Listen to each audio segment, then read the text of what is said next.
Quiero que vuelva a abrir su Biblia de nuevo al capítulo 27 de Mateo. Y para nuestro estudio de esta mañana simplemente quiero referirme a 3 versículos. Un pasaje breve pero maravilloso y rico, uno que francamente es pasado por alto.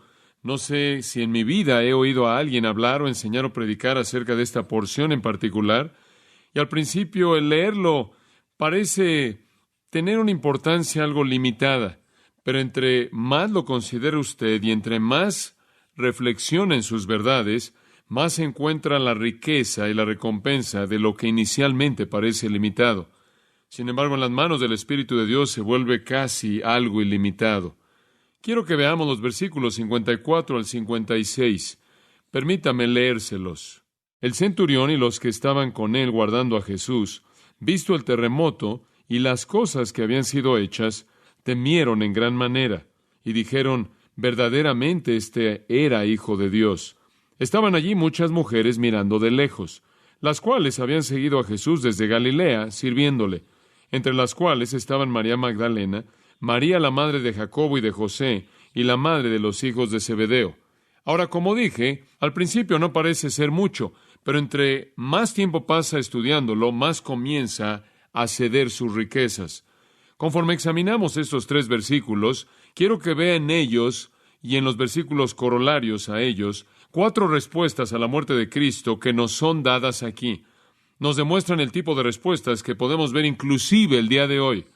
Está la respuesta, en primer lugar, de la fe salvadora, la respuesta de la convicción superficial, la respuesta de la lealtad compasiva y la respuesta del temor egoísta. Y cada una de esas 4 respuestas, 2 de ellas respuestas de incrédulos, 2 de ellas respuestas de creyentes, son paralelas a las respuestas que hay en el día de hoy por parte de hombres y mujeres hacia la cruz de Cristo. Entonces, no solo es una narración histórica, es una narración histórica con una aplicación fuerte y práctica para nuestra propia época. Y yo creo que esto se vuelve algo manifiesto conforme examinamos el texto. En primer lugar, veamos la mejor respuesta que un incrédulo jamás puede tener, y esa es la respuesta de la fe salvadora. Eso nos es ilustrado por parte del centurión y algunos de los soldados mencionados en el versículo 54.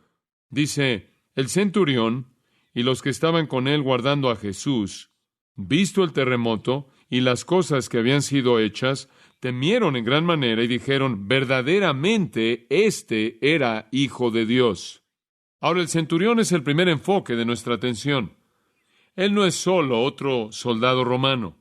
Como centurión, él es comandante de 100 hombres, como su nombre podría indicar. Sabemos que un siglo es un indicador de 100 en número. Entonces, él habría sido un comandante de 100 hombres, un hombre de cierta importancia en las filas de los soldados romanos, pero él ni siquiera es otro centurión. Habían muchos. Él es un centurión a quien se le ha asignado una responsabilidad única, porque nos dice aquí que él y los que estaban con él, esto es, los soldados romanos que estaban bajo su mando, estaban guardando a Jesús. Entonces, este es un centurión muy particular y un grupo de soldados cuya responsabilidad era guardar a Jesús. Suponemos que esta responsabilidad comenzó cuando el juicio comenzó ante Pilato, temprano en esa mañana, el viernes. Entonces han estado a cargo de Jesús ya durante varias horas. Y el centurión ha llegado a estar muy consciente de las situaciones que giran en torno a Jesús. Bien podría ser que él no solo ha oído todos los clamores de los judíos y sus acusaciones, sino que también puede ser que él oyó la conversación en privado entre Jesús y Pilato en relación a la realeza de Jesús. Él ha estado en todo lo que ha pasado porque él ha estado a cargo del prisionero. Estos entonces son los hombres mismos que clavaron a Jesús a la cruz. Estos son los hombres mismos que metieron la corona de espinas a su frente, que le golpearon en la cabeza con la caña, que lo abofetearon, que le escupieron, que le golpearon, que se burlaron de él, que le colocaron la túnica sobre sus heridas abiertas, que habían sido abiertas por los azotes que rasgaron su carne. Son los hombres mismos que apostaron por sus prendas de ropa en un despliegue sorprendente de indiferencia. Francamente, son ignorantes, no están informados, no han sido instruidos. Ellos, por lo menos desde el punto de vista judaico, no son religiosos, son paganos. Son parte de la escena, no porque tienen algo en contra de Jesús, ni siquiera conocen a Jesús. son parte de la escena porque ellos, como soldados romanos, tienen que hacer lo que su comandante les dice y Pilato o alguien bajo él los ha colocado a cargo del prisionero.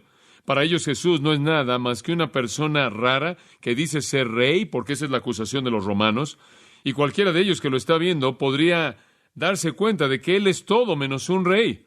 Tiene que recordar que ya para cuando Jesús llegó a la puerta de Pilato, temprano el viernes por la mañana, él ya había pasado la noche entera siendo objeto de burla ante los líderes judíos, y ahí él fue juzgado en un juicio de burla, después del cual fue golpeado en el rostro, fue abofeteado en el rostro, de tal manera que su rostro estaba desfigurado, estaba hinchado, era de color azul y negro, estaba golpeado. Él representaba todo menos el semblante de un rey. Él estaba vestido como un hombre muy común. De hecho, Herodes le había colocado una túnica como rey para burlarse de su declaración de que era un rey.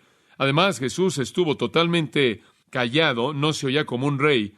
Él no trató de promover su función como rey. Él no pidió que alguien viniera a rescatarlo, que pudo haberlo hecho. ¿Quiénes eran sus seguidores? Él guardó silencio. Ellos pudieron haber concluido que él era una persona que tenía problemas mentales porque él recibió tanto abuso y no dijo absolutamente nada. Cuando le habló Pilato, habló de un reino que no era de este mundo, lo cual se oye como alguien que tiene algún tipo de aires de grandeza y realmente no sabe quién es o de dónde es. Y entonces, debido a toda esta declaración ridícula de ser un rey, ellos decidieron jugar un juego con él y se burlaron de él como alguien que pretendía ser rey. Estos paganos, no informados, ignorantes, no tenían idea de la persona con la que estaban tratando. Probablemente, debido a su asignación específica a Jesús bajo Pilato, pudieran haber sido personas que fueron asignadas a Pilato, lo cual significaba que ni siquiera eran de Jerusalén, sino más bien de Cesarea, la ciudad que estaba allí en la costa, a más de 70 kilómetros de distancia, la cual era los cuarteles generales romanos para la ocupación romana de Israel. Si ese hubiera sido el caso, el ministerio de Jesús fue primordialmente en Galilea y alrededor de Jerusalén, y ellos quizás nunca antes habrían visto a Jesús y conocían muy poco acerca de él, si es que sabían algo, pero han sido parte de todo lo que ha estado pasando. El centurión sabe que los judíos lo odian. Él ha oído que ellos gritan: crucifíquenle, crucifícale, crucifícale.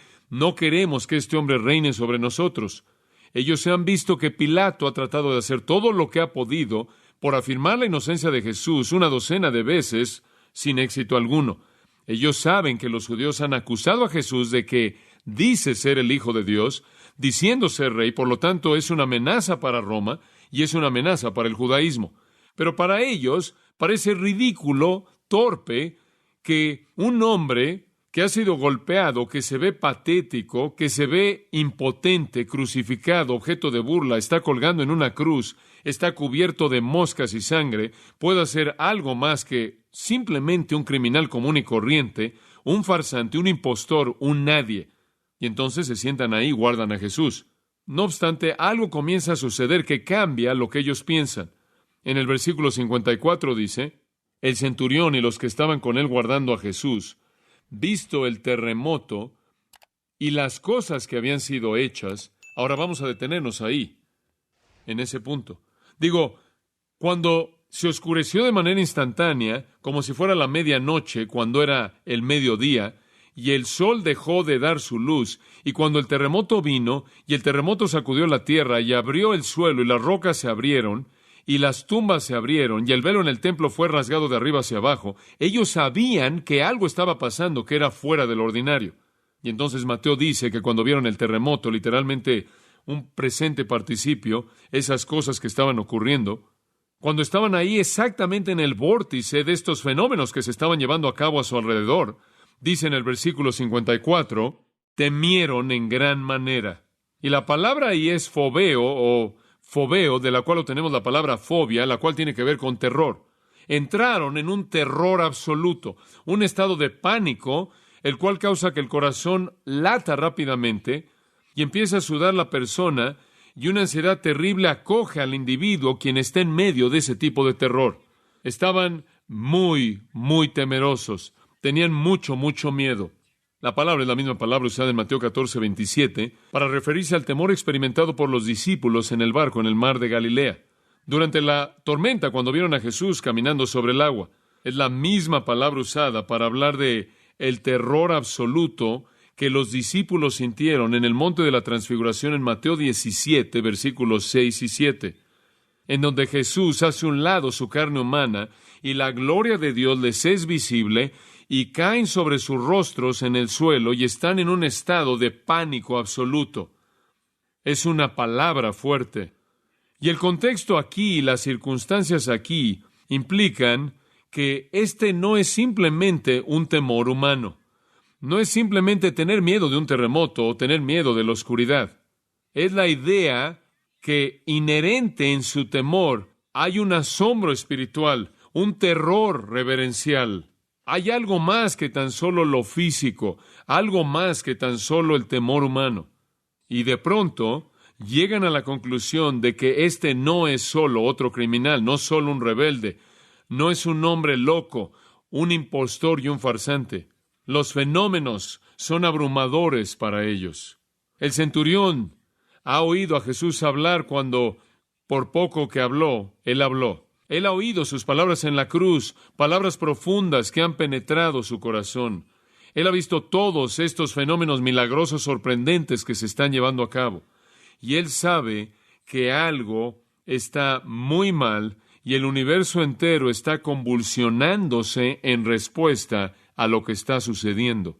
El temor indica el sentido de pecado. Es ese temor reverencial que alguien tiene porque sabe que puede estar bajo el juicio de Dios. Y aunque eran paganos, eso sin duda alguna penetró en sus corazones. Era más que un temor humano. Y entonces la conciencia de su pecado al hacer lo que le hicieron a este hombre, el sentido de culpabilidad, ¿qué hemos hecho? ¿Qué está pasando? Algo está muy mal. Los lleva a otro paso más. Y temiendo mucho, dijeron, y el centurión, los otros registros de los evangelios nos dicen, expresó esto, pero no solo fue él, fueron los otros soldados también. Él dijo, verdaderamente este era Hijo de Dios. Primero, el temor indica el pecado. Después, la confesión, y quiero atreverme a decir que esto indica la salvación. El temor indica el pecado, la confesión indica la salvación.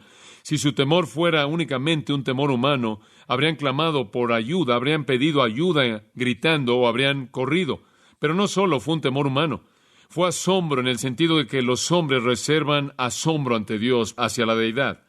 De hecho, en Marcos 15:39, Marcos, quien nos da su perspectiva de la misma escena, dice que fue inmediatamente después de que el centurión oyó a Jesús decir, consumado es, Padre, en tus manos encomiendo mi espíritu, fue inmediatamente después de eso que él dijo, verdaderamente este era Hijo de Dios. Entonces, no solo fueron los fenómenos, sino que fueron esas palabras finales de Jesús que simplemente clavaron la verdad en su corazón. Y él usa la palabra verdaderamente para que sea muy, muy claro que él no está dudando en su mente. Él no está diciendo, quizás es el Hijo de Dios, posiblemente es el Hijo de Dios. Él está diciendo, sin lugar a dudas y sin contradicción alguna, este era Hijo de Dios. No había duda en su mente. Y yo realmente creo en mi corazón, que Él está afirmando la realidad de que Jesús es el Hijo de Dios, Él es divino. Jesús acababa de decir, Padre, en tus manos encomiendo mi espíritu. Y poco después de eso dijo, verdaderamente este era Hijo de Dios. Jesús en sus palabras finales está diciendo ser el Hijo de Dios, y Él afirma que así es. ¿Cómo es que sabe eso? Los fenómenos que están llevándose a cabo alrededor de Él, la conducta de Jesús, la gracia del Espíritu de Jesús en la cruz, el silencio cuando fue reprendido, el sentido de estar en una misión divina, la cual Él ha terminado, pero más que eso, ¿sabe usted por qué Él sabía que este era el Hijo de Dios? La única manera en la que cualquier persona puede saber eso, por el Espíritu Santo. En Mateo capítulo 16, Pedro dijo, tú eres el Cristo, el Hijo del Dios viviente, y Jesús le dijo, carne y sangre no te lo han revelado, sino mi Padre que está en los cielos. Pedro sabía que Jesús era el Hijo del Dios viviente porque el Espíritu Santo le dijo eso. Esa es una verdad soberanamente revelada. En 1 Corintios 12 dice, ninguno puede decir Jesús es Señor, sino por ¿quién? El Espíritu Santo. 1 Corintios 12:1. Eso no es algo que usted concluye en su propia mente como un ser humano. Yo creo que lo que usted tiene aquí es un producto de la obra del Espíritu de Dios, así como lo tiene en Mateo 16. Yo creo que el Espíritu de Dios había tomado a este centurión que tenía el corazón abierto y unos cuantos de los otros soldados que estuvieron ahí en esa escena, y comenzó a través de la obra de Cristo en la cruz y a través de su actitud y sus palabras y los fenómenos que lo rodeaban para llevarlo. Ahora, obviamente, entonces, la frase Hijo de Dios significa exactamente lo que siempre hemos asumido a lo largo de la historia que significaba el Hijo de Dios. La ausencia de un artículo no significa que usted no puede traducirla a un hijo de un Dios y hacer de este soldado pagano que no esté diciendo nada más que él debe ser algún descendiente de alguna deidad en algún lugar. Él sabía exactamente lo que estaba diciendo. Él está diciendo lo que él oyó que los judíos dijeron. El centurión entonces, glorificando a Dios, afirmando que Jesús es un hombre justo y después llamándolo el Hijo de Dios, está revelando la obra del Espíritu Santo en su corazón, llevándolo a creer en el Señor Jesucristo. Y yo me encuentro en un acuerdo absoluto con el comentarista luterano Lenski, quien dijo: este gentil llamado Longinus, en la tradición, llega a la fe abajo de la cruz del Salvador muerto. Dice usted, bueno, ¿por qué tomas todo este tiempo para probar eso? Le voy a decir por qué. Esto es tan importante, amigos míos. ¿Usted entiende esto? ¿Usted entiende la gracia de Dios? ¿Entiende usted la misericordia de Dios? ¿Entiende usted el amor de Dios? Si lo quiere entender, entonces entiende esto. Jesucristo, en el proceso de ser crucificado, redimió a aquellos que lo crucificaron. ¿Entiende eso? Es importante que usted entienda esto. ¿Quiere entender la gracia de Dios? Entonces entiende esto, que Jesús en gracia y amor redimió a los hombres que lo colocaron en la cruz. Digo, eso lo dice.